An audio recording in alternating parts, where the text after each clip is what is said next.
सभी स्टडीज में आप लोग का स्वागत है। आज हम पढ़ाएंगे टेंस।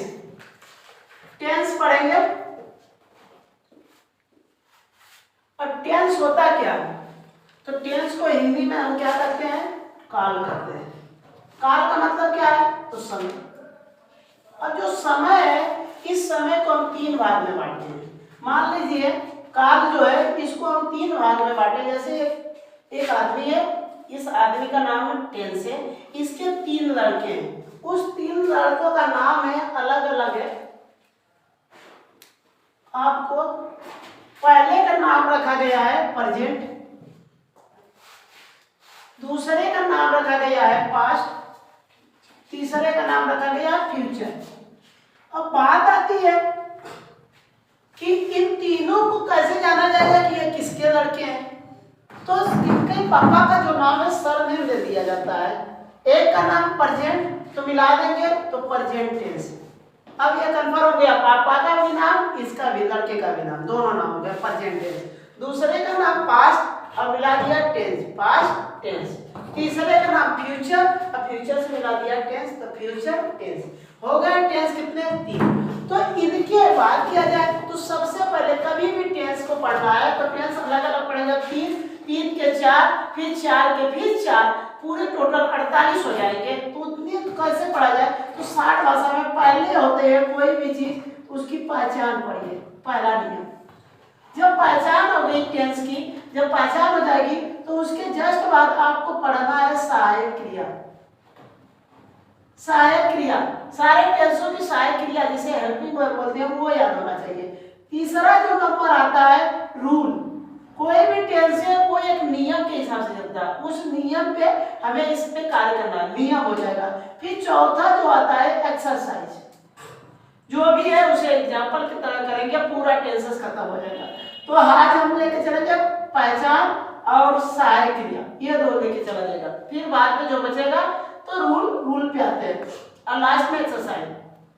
अब देखिए मिलाए क्या? Present tense. तो पहचान दो तरह से पहचान होगी, ठीक है। पहली ये तो पहचान हमारी दो तरह से होगी। एक तो आपकी पहचान हिंदी में होगी, एक आपकी पहचान इंग्लिश में होगी। दोनों तरह से पहचानेंगे कि कैसे हम जानेंगे कि ये प्रेजेंट टेंस है। तो हिंदी में जब पहचानते हैं तो इनके जो वाक्य है, हिंदी के जो वाक्य है, ठीक है, वाक्य के अंत में है हूं, हो आदि ऐसे शब्द आए तो प्रेजेंट टेंस है।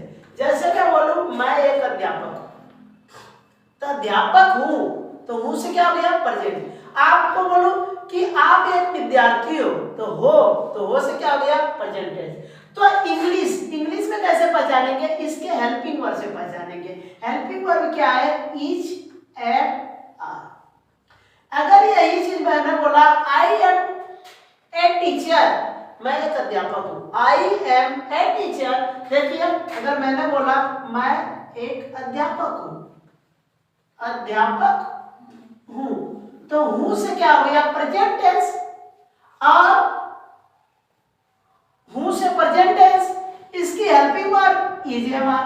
तो मैंने बोला मैं एक अध्यापक हूं, तो I am a teacher, I am a teacher. तो अब ये चीज अगर हिंदी में नहीं दिया है, इंग्लिश में दिया आई एम ए टीचर, तो आप इससे पहचानेंगे कि ये कौन सा टेंस है। तो सर इसके हेल्पिंग वर्ब में एम दिया है, और एम किसका है? प्रेजेंट टेंस का, इसलिए ये प्रेजेंट टेंस है। पहचान जाएंगे। दूसरा चीज आती है पास्ट टेंस का, इसमें आएगा था, थी, थे, था, थी, थे आदि ऐसे शब्द आए तो आप कर देंगे ये पास्ट टेंस है। इसकी हेल्पिंग वर्ब क्या होती है? Was, were. इससे पहचानेंगे। अब इसी टेंस को मैं ऐसे लिख दूं, मैं एक इंजीनियर था, मैं एक इंजीनियर था, तो मैं आई था, तो पास्ट टेंस। तो आई पास्ट टेंस में सिंगुलर होता है, हेल्पिंग वर्ब वाज लगेगा। I was engineer. अब आर्टिकल बोलेगा, यहाँ पे ए है, एक, तो होगा ए या एन। मैंने बोला वावेल्स जब आते हैं, आर्टिकल पढ़ाए थे तो वावेल्स जब पढ़ाता है तो ए ई आई ओ यू तो उसमें आर्टिकल एन लगता है। तो आई वाज एन इंजीनियर, यहाँ एन भी एक को दिया जाएगा। अब देखिए, अब ये चीज ना दिया रहे, इंग्लिश में बोले आई वाज एन इंजीनियर। अगर कोई आपको रिप्रेजेंट करे आई वाज एन इंजीनियर तो आप क्या कहेंगे कि सर उसमें वाज यूज हुआ, इसका मतलब वो पास्ट टेंस है। तो हिंदी में नहीं था, इंग्लिश में भी दिया तभी पहचानेंगे। अगला नियम, जैसे फ्यूचर की बात आती है तो इसमें आएगा होगा, होगी, होंगे आदि, ऐसा शब्द है तो फ्यूचर टेंस। इसकी helping verb shall be, will be, I और बी के साथ शैल बी, बाकी जो भी बचे सभी के साथ विल बी। जैसे मैं बोलूं मैं एक डॉक्टर हूंगा, मैं एक डॉक्टर हूंगा, तो यहाँ पे आई के साथ shall be, I shall be A doctor. अब हिंदी में दिया है होगा से पहचानेंगे फ्यूचर टेंस, अब इंग्लिश में पहचानेंगे शैल बी से फ्यूचर टेंस। ये चीज हो गई पहचान। इसी तरह सभी को एग्जांपल भी करते चलेंगे, लेकिन उसके ये जो बन रहा है इस पे रूल भी बताएंगे। क्रिया और पहचान साथ में चल रही है, तो सबसे पहले पहचानने के लिए हमने ये एक एग्जांपल दे दिया। इंग्लिश में पहचानेंगे उसके हेल्पिंग वर्ब से, हिंदी में पहचानेंगे अंत में क्या लिखा है, होगा लिखा है, होगा लिखा है, होगी लिखे है, या था लिखा है, थी लिखा है, थे लिखे है, या है हो लिखा है, तो उससे पहचानेंगे। अब बात आती है तो ये टेंसों की पहचान थी, तो इसके कितने लड़के टेंस के, तो 3 लड़के, तीनों लड़कों का नाम क्या है, प्रेजेंट, पास्ट, फ्यूचर, तो मिलाकर उसके पहचान बता दी गई। पहचान क्या है, अगर किसी वाक्य के अंत में है हूं हो आए तो प्रेजेंट टेंस, अगर किसी वाक्य के अंत में था थी थे आए तो पास्ट टेंस, अगर किसी वाक्य के अंत में होगा होगी होंगे आए तो फ्यूचर टेंस। इंग्लिश में पहचानेंगे तो इज एम आर से पहचानेंगे प्रेजेंट टेंस, वाज वेयर है तो past tense, shall be will be है तो फ्यूचर टेंस। अब इनके 4 बेटे, इनके टेंस के 3 बेटे, तीनों बेटे हो गए प्रेजेंट, पास्ट, फ्यूचर। अब इनके 4 बेटे, तो उन 4 बेटों का नाम क्या है, तो पहले का नाम इंडेफिनिट, इंडेफिनिट, दूसरे का नाम कंटीन्यूअस, तीसरे का नाम परफेक्ट, तीसरे का नाम परफेक्ट, और चौथे का नाम परफेक्ट कंटीन्यूअस, परफेक्ट कंटीन्यूअस। इसी तरह इसके भी 4 बेटे, पहले का नाम इंडेफिनिट, दूसरे का नाम कंटीन्यूअस, तीसरे का नाम परफेक्ट, और चौथे का नाम perfect continuous, perfect continuous. Future tense, इनके भी 4 बेटे, इंडेफिनिट, दूसरे का नाम कंटीन्यूअस, तीसरे का नाम परफेक्ट, और चौथे का नाम परफेक्ट कंटीन्यूअस। बात आती है, अब देखिए इसकी पहचानेंगे कैसे, सभी का तो एक ही सेम है सर, सभी सब अपने लड़कों का सेम ही नाम रखा, indefinite continuous perfect perfect continuous, indefinite continuous perfect perfect continuous, indefinite continuous perfect perfect continuous. तो अगर हमें एक याद है तो सारे का याद हो गया, indefinite continuous perfect perfect continuous. लेकिन अब पहचानेंगे कैसे कि ये इसका लड़का है, इसका लड़का है, इसका लड़का है, तो ये जैसे इन्होंने अपने बाप का सरनेम रखा, उसी तरह ये भी अपने बाप का सरनेम रख लेगा। जैसे present indefinite, present continuous, present perfect, present perfect continuous. उसी तरह past indefinite, past continuous, past perfect, past perfect continuous. Future indefinite, future continuous, future perfect, future perfect continuous. इस तरह इनके चारों हो गए, चारों में कोई अंतर नहीं देखने को मिला है, मिला। क्यों? क्योंकि ये इंडेफिनिट इसके इंडेफिनिट के साथ जुड़ा है, ये इंडेफिनिट इसके साथ, वो इंडेफिनिट उसके साथ। इस तरह ये कहीं पे भी मतभेद नहीं खाएंगे। अब अलग अलग कन्फर्म हो गया। इसकी इंडेफिनिट की पहचान होती है तो हिंदी में ता ती ते है। तो सर जी इसका भी तो ता ती ते ही होगा, ता ती ते। अथवा इसमें एक और जुड़ता है, या ई ए, या ई ए से समापन हो जाए, से समापन हो तो जानेंगे पास्ट इंडेफिनिट। इसमें सर जी तो गा गी गे क्या ता ती ते हो, ता ती ते, अथवा अथवा गा गी गे से समापन, गा गी गे से समापन, तब भी ये क्या हो जाएगा, इंडेफिनिट हो जाएगा। जैसे मैं पढ़ता हूं, मैं पढ़ता हूं, तो देखिए मैं पढ़ता हूं, तो हूं से प्रेजेंट टेंस, ता से इंडेफिनिट। अगर यही चीज मैं इसमें लिखूं, मैं पढ़ता था, तो था से पास्ट, ता से इंडेफिनिट, पास्ट इंडेफिनिट। अगर यही चीज मैं ऐसे कर दूं, मैं पढ़ा, तब भी पास्ट इंडेफिनिट। या आया है, या से क्या हो गया, समापन है, उसके बाद कुछ भी नहीं है, तो ये पास्ट इंडेफिनिट। जैसे हुआ गया, गया, या से समापन आ गया ना, तब भी ये क्या है, पास्ट इंडेफिनिट। इसे पहचानना, इसे पहचानना, अगर ये दोनों पहचान गए तो फिर कंफ्यूजन नहीं होगी। मेन टेंस में यही दोनों डिस्टर्ब करते हैं और सारा काम हो जाएगा। यहाँ पे बात किया जाए, मैं पढ़ूंगा, पढ़ूंगा, गा से समापन हो गया कि नहीं, मेन वर्ब में, मेन वर्ब के साथ गागी गया, तो वो क्या हो गया, फ्यूचर इंडेफिनिट। या मैं बोलूं मैं पढ़ता हूंगा, तभी क्या, फ्यूचर इंडेफिनिट। पहचान हो गई। अब देखिए ये पहचान थी, इस पहचान को बात किया जाए तो मैंने बोला सर ये तो पहचान हो गई, इनकी हेल्पिंग वर्ब क्या होती है, तो देखिए इनकी हेल्पिंग वर्ब जो होती है डू और डज होता है। सिंगुलर के लिए डज, प्लूरल के लिए डू। इसमें जो होता है डिड होता है, इसमें जो होता है बस पी हटा दो, शैल और विल हो जाएगा। इसकी कंटीन्यूअस की बात किया जाए तो किसी का कंटीन्यूअस है, उसमें आता है रहा, रही, रहे आदि, ऐसे सब। जैसे मैं पढ़ा रहा हूं, मैं क्या कर रहा हूं, मैं पढ़ा रहा हूं, तो हूं से प्रेजेंट, रहा से कंटीन्यूअस, प्रेजेंट कंटीन्यूअस, तो इसमें भी सर वही होगा, रहा, रही, रहे आदि।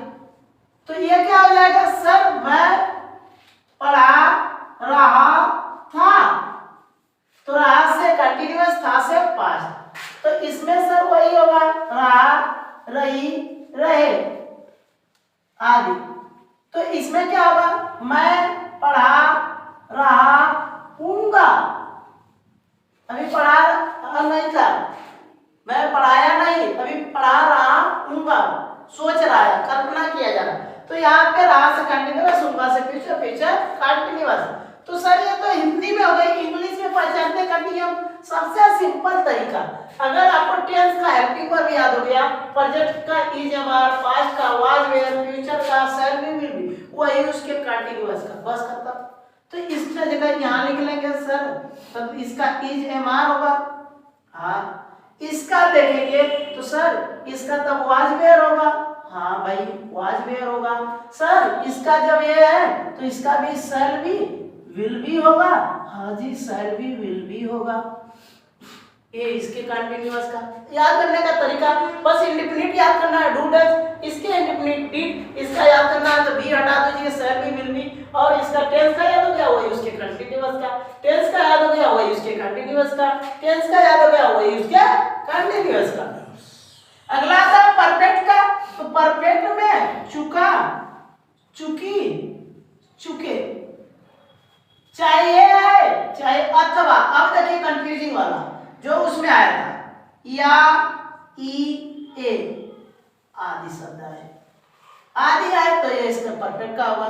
जैसे मैं बोलूं मैं पढ़ा चुका हूं, मैं क्या कर चुका हूं, पढ़ा चुका हूं। हूं से प्रेजेंट, चुका से परफेक्ट, तो प्रेजेंट परफेक्ट, ठीक है। या यही मैं ऐसे लिखूं, मैं पढ़ा हूं, मैं क्या किया हूं, पढ़ा हूं। या से परफेक्ट, हूं से प्रेजेंट, तो प्रेजेंट परफेक्ट, ठीक है। अगर यही चीज इसमें भी सर, तो इसमें भी हाँ, चुका चुकी चुके, ये रहे, या अथवा, या ई ए, ये रहे। अब देखिए या ये सर उसमें भी है, लेकिन देखिए इसमें समापन है, अंत है, इसके बाद कुछ नहीं आएगा। लेकिन इसमें अगर या ये है तो जैसे पहलू वो जा चुका था, तो चुका से परफेक्ट, था से पास्ट, तो पास्ट परफेक्ट हो गया। या वही सेंटेंस बोले वो गया था, जो इसका अंग्रेजी बनेगा वही अंग्रेजी इसका भी बनेगा। वो गया था, तो था से पास्ट या। अब ये देखिए यहाँ पे या से समापन नहीं हुआ है, समापन का मतलब इसके बाद कोई शब्द है, लेकिन यहाँ या के बाद आया था, तो था से पास्ट हो गया, या से परफेक्ट, तो पास्ट परफेक्ट। जबकि यही पे बोलूं वो गया, देख लीजिए दोनों में अंतर। यहाँ या के बाद कुछ भी नहीं है तो पास्ट इंडिफिनिट, लेकिन यहाँ या के बाद था है, यहाँ या के बाद हूं है, तो ये उसके टेंस को डिनोट कर रहा है। हूं से प्रेजेंट, या से परफेक्ट, तो प्रेजेंट परफेक्ट, था से पास्ट, या से परफेक्ट, तो पास्ट परफेक्ट। अब देखिए ये चीज इसका हो गया।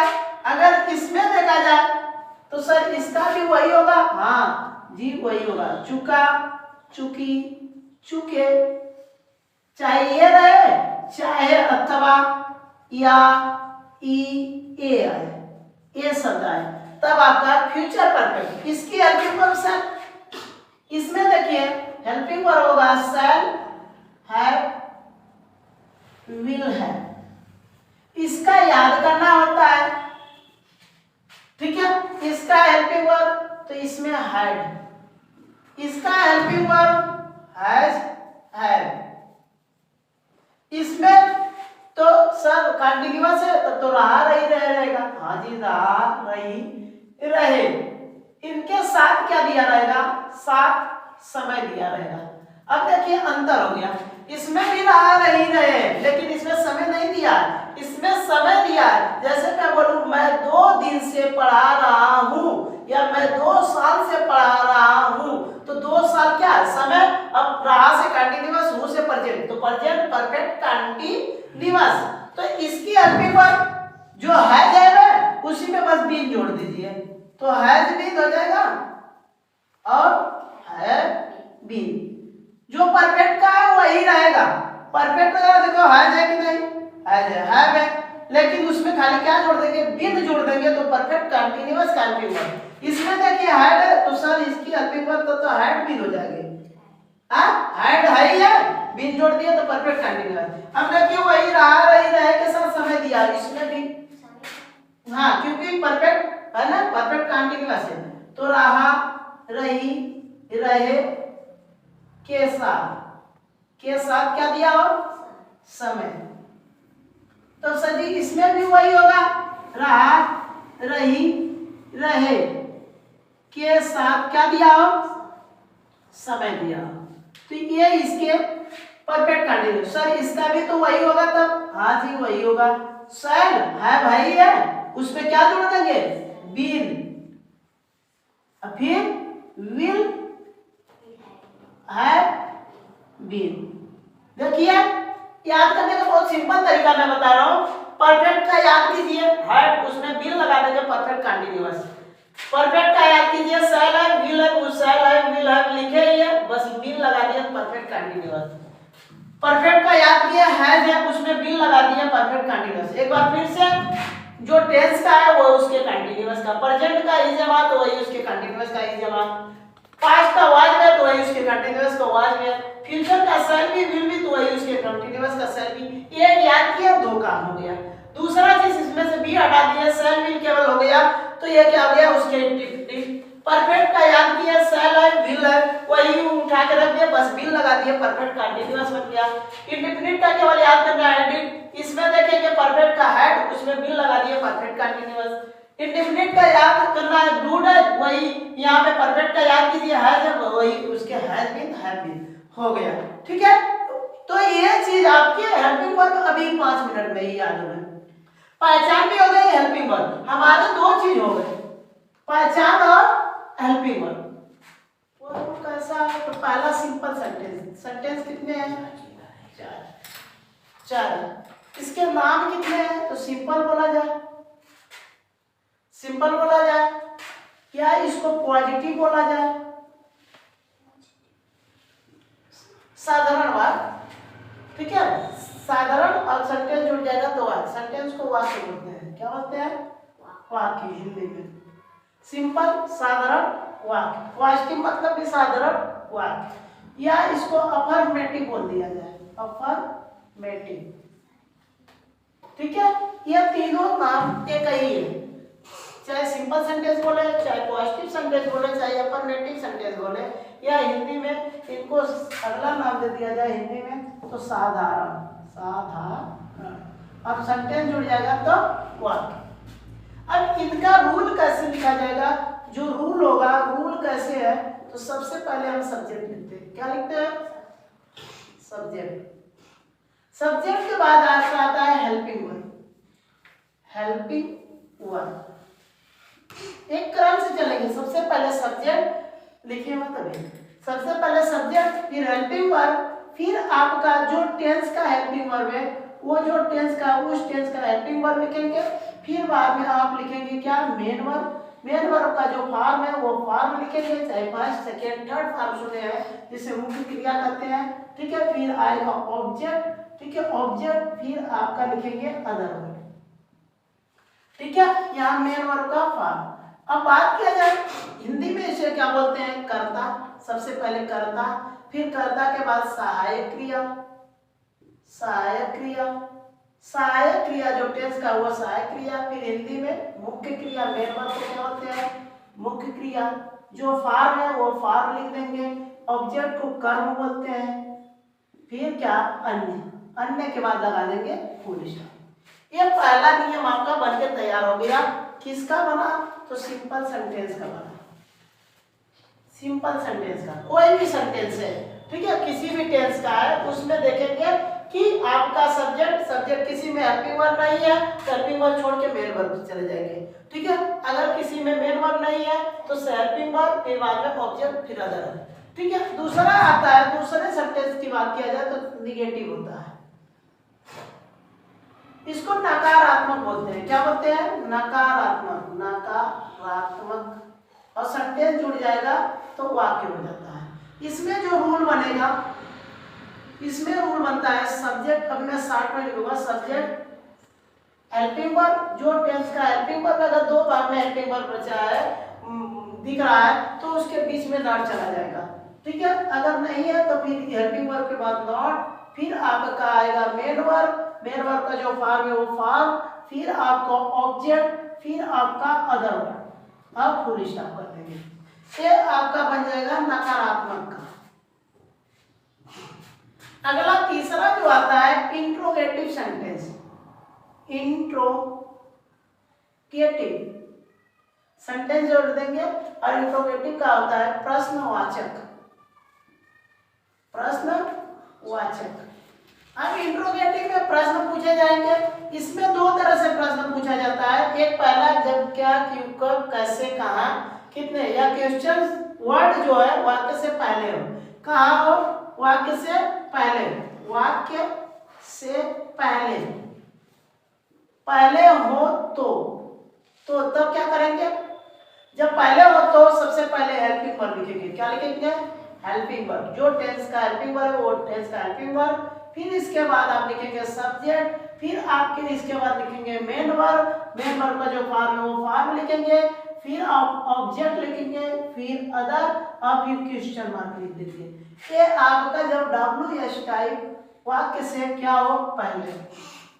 दूसरा बनता है जब वाक्य के बीच में, क्या बीच में हो, वाक्य के बीच में, तो WH टाइप, या नहीं समझ में तो यहाँ पे लिख लीजिएगा, जब WH टाइप